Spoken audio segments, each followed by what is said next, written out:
बिस्मिल्लाहिर्रहमानिर्रहीम। आज मैं बच्चों आपको पढ़ा रही हूँ एवेपोरेशन। एवेपोरेशन के बारे में कुछ आइडिया आप लोगों को होगा थोड़ा बहुत। जब धूप में जाते हैं तो इंसान को पसीना आता है और वो पसीना जब उड़ता है तो दैट इज़ एवेपोरेशन। तो केमिस्ट्री में इसको हम ऐसे डिफ़ाइन करते हैं कि escape of high energy molecules from the surface of a liquid is called evaporation. ठीक है, तो हाई एनर्जी मॉलिक्यूल्स आपको पता है कि लिक्विड में मॉलिक्यूल्स की एनर्जी एक तरह की नहीं होती। कुछ मॉलिक्यूल्स की एनर्जी ज़्यादा होती है, कुछ की कम होती है। तो बेसिकली हम एवरेज काइनेटिक एनर्जी काउंट कर रहे होते हैं, लेकिन वो मॉलिक्यूल जिनकी एनर्जी एवरेज काइनेटिक एनर्जी से ज़्यादा है वो सरफेस से एस्केप कर जाते हैं, यानी कि फ़रार हो जाते हैं। तो that is called, this process is called evaporation. What's happening here, you can see के कपड़े जो हैं वो सूखने के लिए डाले हुए हैं। तो ये प्रोसेस क्या हो रहा है? एवेपोरेशन हो रहा है। तो एवेपोरेशन आपके इर्द गिर्द भी मौजूद है। वाटर साइकिल को आप बहुत अच्छी तरह जानते हैं। वाटर जो है वो एवेपोरेट होता है और क्लाउड्स में जाता है और फिर वो क्लाउड्स दोबारा रेन बन के आती हैं। वो बैक आने का जो प्रोसेस है, दोबारा वापस आने का वो कंडेंसेशन है, और ये एवेपोरेट होने का एक दूसरे के रिवर्स प्रोसेस है। तो ये जो है एवेपोरेशन जो है आप देख रहे हैं कि समंदरों से, दरियाओं से ये हो रही है और आपके जो हैं क्लाउड्स बन रहे हैं।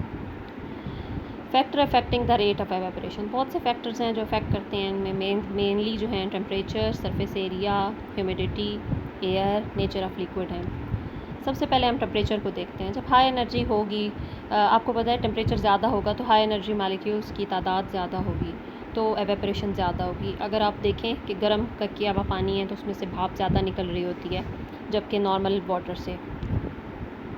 सरफेस एरिया बहुत ज़्यादा डिपेंड करता है। Evaporation increase with the increase in surface area. मिसाल के तौर पे चाय आप कप में रखते हैं और वहाँ देर से ठंडी होती है और वही आप फ्रिज में डाल लेते हैं, पीते हैं। क्यों करते हैं? आप सरफेस एरिया इंक्रीज़ कर रहे होते हैं।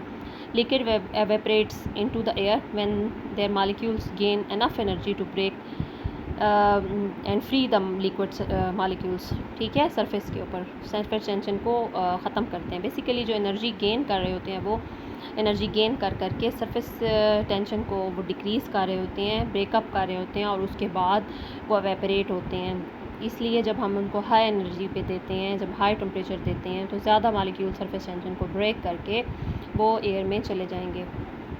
ये आप देख रहे हैं कौन सा लिक्विड अर्लियर कूल डाउन होगा। इसमें आप देख रहे हैं कि जो है सरफेस एरिया ज़्यादा है, more molecules can evaporate, but here the surface area is less in case of glass and less molecule will evaporate.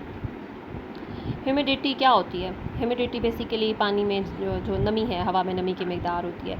आप देखें कि जब बरसात का मौसम होता है तो कपड़े जल्दी खुश्क नहीं होते और रेट ऑफ एवेपोरेशन कम हो जाता है, क्योंकि एटमॉस्फेयर में आपकी हवा में पहले ही इतनी नमी है, जिसकी वजह से ये एवेपोरेशन का प्रोसेस अच्छी तरह से नहीं होता।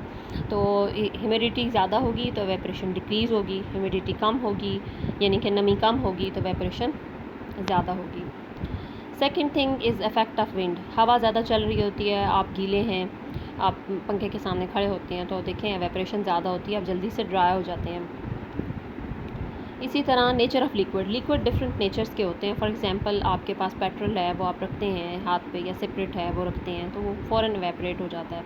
अल्कोहल्स जो सिपरेट में होती है, अल्कोहल होती है, इथाइल अल्कोहल। इसी तरह हनी जो है वो एवेपोरेट नहीं होता, पानी आसानी से एवेपोरेट होता है। किस तरह की उनके दरमियान बॉन्डिंग है? तो हनी जो है, हनी को एवेपोरेट नहीं होगा लेकिन वाटर एवेपोरेट होगा, अल्कोहल उससे ज़्यादा होगी, और पेट्रोल वगैरह ये सबसे तेज़ी से एवेपोरेट होंगे, क्योंकि इनमें अट्रैक्शन की फ़ोर्स कम होती है, इसलिए ये जल्दी से एवेपोरेट हो जाते हैं। एवेपोरेशन काज कूलिंग। कभी आपने देखा हो कि शदीद गर्मी में भी आपने कपड़े सूखने के लिए लटकाए होते हैं, तो वो बड़े ही आराम से जो है आप उन्हें जाएँ तो आप उन्हें छू सकते हैं। शदीद गर्मी में भी वो ठंडे होते हैं। उसकी वजह क्या होती है कि शदीद गर्मी में भी आप गीले कपड़े जो होंगे बाहर वो ठंडे होंगे। Evaporation cause cooling.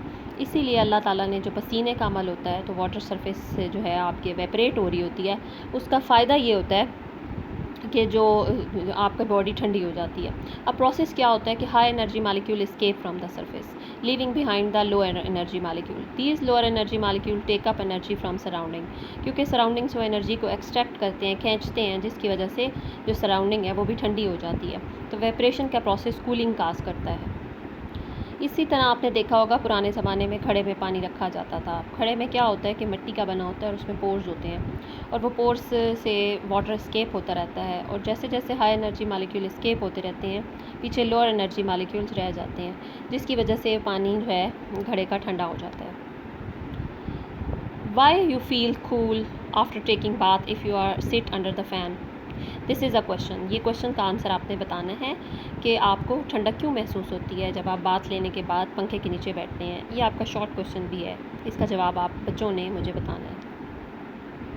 Evaporation occurs at all temperature. Evaporation जो है वो हर टेम्परेचर पे होती है। कभी आप बर्फ़ निकाल के देखें तो बर्फ़ के अंदर से भी आपको भाप महसूस हो रही होगी। उसकी वजह क्या है? उसकी रीज़न ये है कि हाई एनर्जी मालिक्यूल हर टेम्परेचर पे होते हैं। लोअर टेम्परेचर पे भी चाहे वाटर लिक्विड है, चाहे वाटर बर्फ़ की फॉर्म में है, आइस है, सॉलिड की फॉर्म में है, चाहे वो भाप में, तो वो एवेपरेट ही होगा। लेकिन जब सॉलिड में भी ये हो रहा होगा, लोअर टेम्परेचर में भी हाई एनर्जी मालिक्यूल होंगे जो उसमें से एवेपरेट हो रहे होंगे। Thank you so much. हमारा आज का लेक्चर ख़त्म होता है। Thank you so much.